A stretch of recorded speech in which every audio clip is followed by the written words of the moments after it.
आज हम अफगानी चिकन कढ़ाई रेस्टोरेंट स्टाइल से बनाने जा रहे हैं। इसके लिए मैंने हाफ केजी चिकन ली है। इसको मैं एक कढ़ाई में डाल रही हूँ। इसके बाद 1 table spoon chop ginger garlic, 3 अदद चॉप टमाटर, इन तमाम चीजों को मैं मिक्स करूंगी।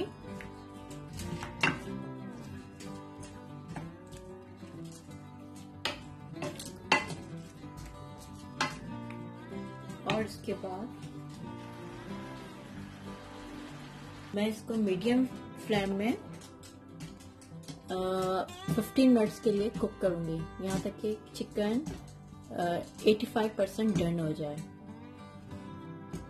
मैं 15 मिनट इसे कुक कर रही हूँ मीडियम फ्लेम में।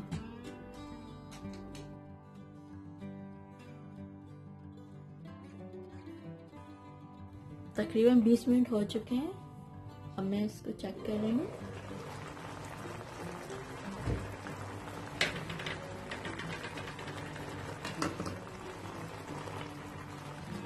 लेकिन चिकन का पानी है, ये अभी हम इसको भूनेंगे तो तमाम कुछ खुश्क हो जाएगा।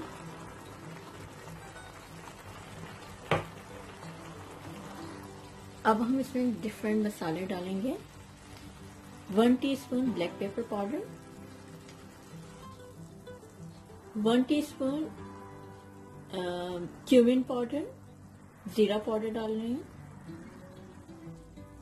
1 टीस्पून कोरिएंडर पाउडर, धनिया पाउडर, 1 टीस्पून कुटी लाल मिर्च, नमक हस्बे जायका 1 टीस्पून डाल रही हूँ। चॉप हरी मिर्चें, ये मैंने 3 हरी मिर्चें हैं, इनको मैंने चॉप कर लिया है। और लास्ट में ही ऑयल डाल रही हूँ, तकरीबन हाफ कप है ये। आप घी भी यूज कर सकते हैं। मैं हाफ कप के करीब ऑयल डाल रही हूँ। अब मैं इसको फुल आंच पर, फुल फ्लेम पर इसको भूनूंगी। अच्छी तरीके से इसको भूनूंगी, तकरीबन 5 से 10 मिनट। आपको खूब भूनना है, 5 से 10 मिनट।